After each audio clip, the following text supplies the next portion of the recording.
Foreign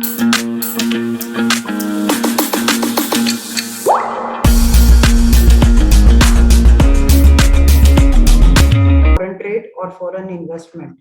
simple, ये country है USA, ये कंट्री है इंडिया। यहां से डोनाल्ड भाई साहब आ रहे हैं इन्वेस्टमेंट करने के लिए यूएसए से, जो है कहां पर, इंडिया में वो इन्वेस्टमेंट कर रहे हैं। This is known as foreign investment. अब समझते हैं फॉरेन ट्रेड क्या होता है। जहां पर कि यूएसए से इंडिया में कुछ प्रोडक्ट्स आ रहे हैं, क्लियर, इंडिया से कुछ प्रोडक्ट यूएसए जा रहे हैं। The exchange between goods and services across the countries known as foreign trade. Clear, जो ये एक्सचेंज हो रहा है गुड्स एंड सर्विसेज का between both the countries known as foreign trade. Clear है, इसे फॉरेन ट्रेड बोला जाता है। डिफरेंस समझ आ गया फॉरेन ट्रेड और फॉरेन इन्वेस्टमेंट में? थंबनेल शो कर दीजिए। Foreign trade creates an opportunity for producer to reach beyond. Certainly, निश्चित तौर पे क्या होता है कि हमारे जो प्रोड्यूसर्स होते हैं उनको एक वाइड मार्केट मिल जाती है। अब फॉर एग्जांपल इंडिया के जो प्रोड्यूसर्स हैं, अभी तक वो अपना प्रोडक्ट जो है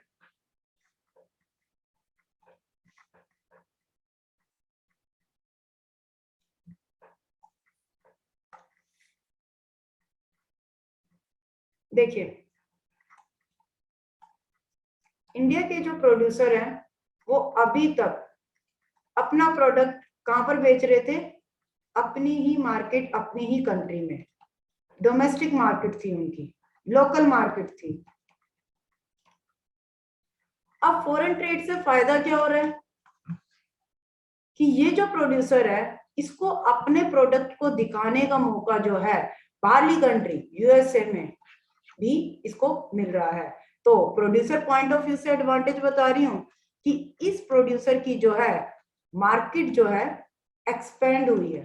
कैसे इंक्रीज हुई है? एक्सपेंड हुई है। कैसे इंक्रीज हुई है? अभी तक इसका प्रोडक्ट सिर्फ डोमेस्टिक मार्केट में जा रहा था, अब इसी प्रोड्यूसर का प्रोडक्ट जो है आगे कहाँ जा रहा है? यूएसए में भी जा रहा है। तो ये हो गया हमारा बेनिफिट जो है प्रोड्यूसर पॉइंट ऑफ व्यू से।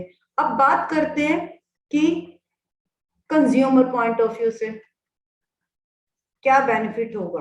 कंज्यूमर पॉइंट ऑफ व्यू से जो इनको फायदा होगा कि अभी तक जो है वो एक लिमिटेड जो है प्रोडक्ट जो है यूज कर रहे थे। इंडिया में जो जो प्रोडक्ट्स आ रहे थे सिर्फ उन्हीं प्रोडक्ट्स को जो है वो यूज कर रहे थे, इस्तेमाल कर रहे थे।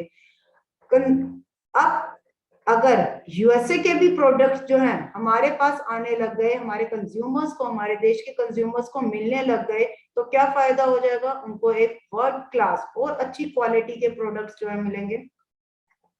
बेनिफिट ये होगा इनको वर्ल्ड क्लास क्वालिटी प्रोडक्ट्स मिलेंगे, इनको वेरिएशंस मिलेंगी। जो प्रोडक्ट्स इंडिया में नहीं मिल रहे थे अभी तक, वो प्रोडक्ट्स जो है इनको अवेलेबल हो गए इंडिया में ही फॉरेन ट्रेड के थ्रू। क्लियर, तो ये अनदर इंपॉर्टेंट बेनिफिट हो गया। दूसरा, अब क्या होगा? कंपटीशन जो है वो इंक्रीज हो गया, बढ़ गया कंपटीशन।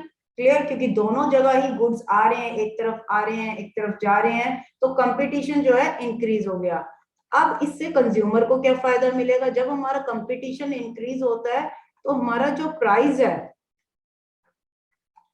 इनवर्सली प्रोपोर्शनल कम हो जाएगा। अब हर कोई प्रोड्यूसर ये चाहेगा कि मेरा प्रोडक्ट जो है कस्टमर्स खरीदे, अनदर प्रोड्यूसर चाहेगा कि मेरा कंज्यूमर जो है प्रोडक्ट खरीदे। तो इससे क्या होगा? कंपटीशन बढ़ने से क्या होगा कि प्राइस जो है कम हो जाएगा। फायदा किसको मिला? कंज्यूमर को। दो फायदे हैं, एक तो वर्ल्ड क्लास क्वालिटी प्रोडक्ट्स और नए नए प्रोडक्ट्स जो उनकी पर्टिकुलर कंट्री में नहीं मिल रहे थे अब उनको जो है मिल जाएंगे। दूसरा, प्राइस जो है कम होगा। Clear, advantages on the perspective of producers plus consumer. Clear भाई? प्रोड्यूसर्स और कंज्यूमर के पॉइंट ऑफ व्यू से क्या क्या जो है बेनिफिट्स जो है मिलेंगे। चलिए आगे करते हैं।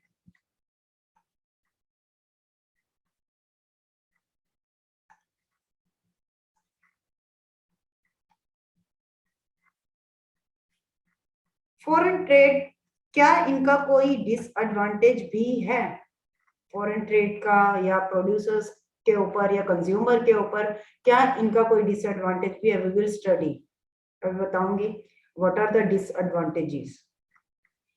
Foreign trade thus results in connecting the market और integration of market in different countries. अभी जैसे मैंने बताया, एग्जांपल दिया कि इससे क्या हो रहा है, यूएसए से प्रोडक्ट हमारे पास आ रहा है, इंडिया से जा रहे हैं, तो अलग अलग क्या हो रहा है कि मार्केट की जो कनेक्टिविटी है वो बढ़ रही है, मार्केट्स जो है इंटीग्रेट हो रहे हैं, इकट्ठे हो रहे हैं अलग अलग कंट्रीज में। अब हमने कल एक एग्जाम्पल करा था चाइना का, आपने देखा था कि चाइना का प्रोडक्ट जो है इंडिया में सबसे ज्यादा बिकता है। क्यों बिकता था?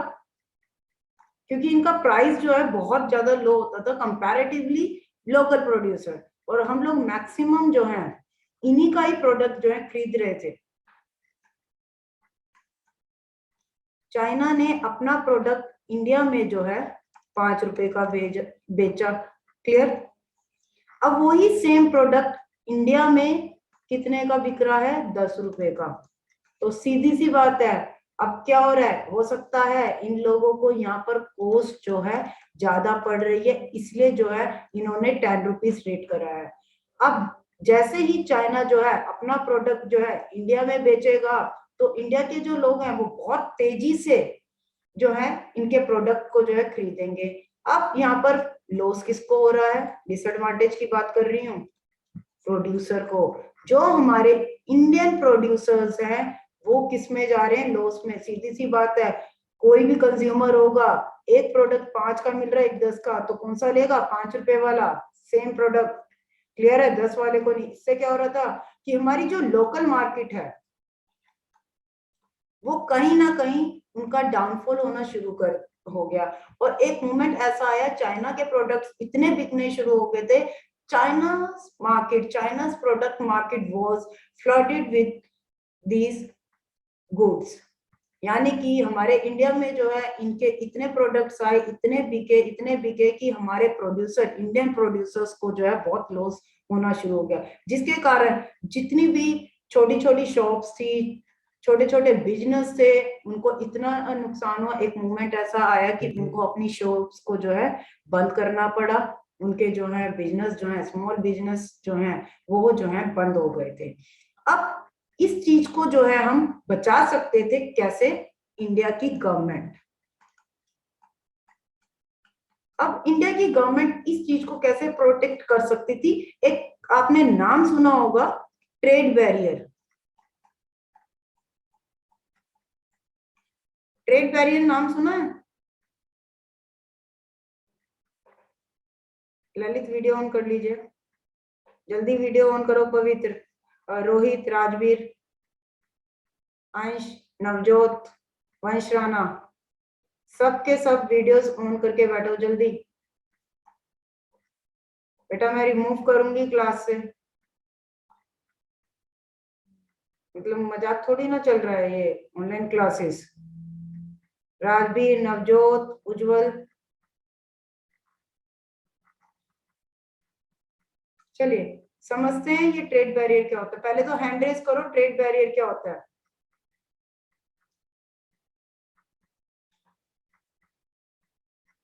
What is trade barrier? Can anyone explain? देखिए,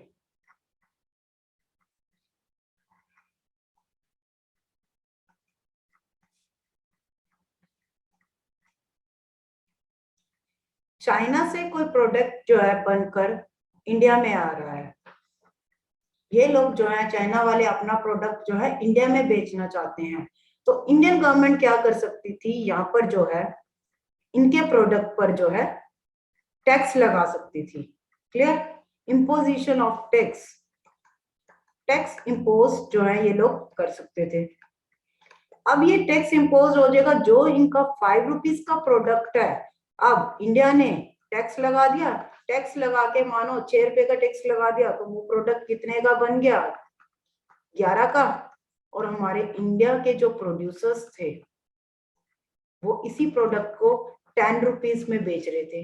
तो कहीं ना कहीं अब क्या हो गया कि एक कंपटीशन जो है एक लेवल पर रह गया, दोनों के लिए ही कंपटीशन इतना हो गया कि भी दोनों जो है वो मार्केट में सरवाइव कर सकते हैं। तो ये काम जो है हमारी इंडियन गवर्नमेंट जो है कर सकती थी। आगे समझते हैं। इतना समझ आया ट्रेड बैरियर, जहां पर की रिस्ट्रिक्शंस लगाई जाती हैं on the import of goods. आगे बढ़ते हैं।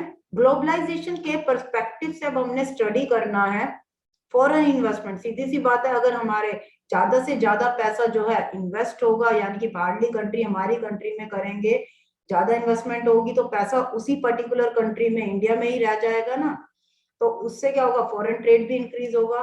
इससे क्या हो रहा है कि ग्रेटर इंटीग्रेशन ऑफ प्रोडक्शन, ज्यादा से ज्यादा अब कोई भी पर्सन जो है हमारे यहाँ पर आके इन्वेस्टमेंट कर रहा है, चीजें सेटअप कर रहा है, तो प्रोडक्टिविटी क्या होगी, बड़े लेवल पर जो है इंक्रीज हो रही है। Greater in the integration of production, बढ़ रहा है हमारा प्रोडक्शन अच्छे लेवल पर। एंड मार्केट अक्रॉस कंट्रीज, और मार्केट भी जो है डिफरेंट डिफरेंट कंट्रीज, चाइना के प्रोडक्ट्स यहाँ पर आ रहे हैं, इंडिया से वहां जा रहे हैं, यूएस के प्रोडक्ट्स यहाँ आ रहे हैं, देन कुछ प्रोडक्ट्स इंडिया से वहां जा रहे हैं। तो क्या हो रहा है कि अक्रॉस कंट्रीज जो है मार्केट जो है बढ़ रही है, इंटीग्रेट हो रही है। Globalisation is a process of rapid integration और इंटरकनेक्शन बिटवीन कंट्रीज। सीधी सी बात, जो हमारी ग्लोबलाइजेशन है इसका मतलब भी क्या होता है कि जहां पर की हमारी मार्केट जो है इंटीग्रेट बढ़ रही है, एक्सपेंड हो रही है डिफरेंट डिफरेंट कंट्रीज के बीच में, रैपिड इंटीग्रेशन, इंटरकनेक्शन, आपस में जो है कंट्रीज का जो है कनेक्शन जो है इंक्रीज हो रहा है अमंग डिफरेंट कंट्रीज। अब हम बात कर रहे हैं कि हमने जो है गुड्स और सर्विसेज जो है बेचनी है, एक्सचेंज करना है, गुड्स एंड सर्विसेज का एक्सचेंज। अब भैया सीधी सी बात है, कोई भी गुड, कोई भी प्रोडक्ट हमने यहाँ पर बनाया है वो डायरेक्ट ऐसा तो नहीं है यूएसए में जाके पहुंच जाएगा। तो उसके लिए हमें किसकी जरूरत है, मल्टीनेशनल कंपनीज की, MNCs. MNCs act as an agent in the process of globalization. Globalisation के प्रोसेस में जो है मल्टीनेशनल कंपनीज जो है बहुत बड़ा रोल जो है प्ले करती हैं। क्लियर? इन MNCs की मदद से जो है हम अपने जो है प्रोडक्ट को जो है इजीली एक से दूसरी कंट्री में जो है इजीली जो है प्रोड्यूस कर सकते हैं, ट्रांसफर कर सकते हैं। क्लियर? नेक्स्ट आता है, besides the yes, correct Pranjal, restrictions on international trade. Basically restrictions on the import of goods, जो भी गुड्स वो हमारी कंट्री में इंपोर्ट करना चाह रहे हैं तो उस पे जो है रिस्ट्रिक्शंस लगाई जा रही हैं। कैसे? टैक्स लगा के। Besides the movement of goods services, अब हम ये बात कर रहे हैं कि ठीक है कि एक कंट्री से दूसरी कंट्री में गुड्स एंड सर्विसेज की ट्रांसफर हो रही है, हमने बात करी फॉरेन इन्वेस्टमेंट भी हो रही है, टेक्नोलॉजीज भी जो है एक दूसरे के पास आ रही हैं, लेकिन एक चीज और हो रही है, the movement of people between countries. अब ये मूवमेंट कैसे हो रहा है? Movement of people between countries is also observed under globalisation. Globalisation के केस में हमने ये चीज देखी कि लोग भी जो है एक जगह से दूसरी जगह जा रहे हैं। कैसे? एक पर्सन है, एग्जांपल लेते हैं इसका भी, मूवमेंट ऑफ पीपल कैसे हो रहा है।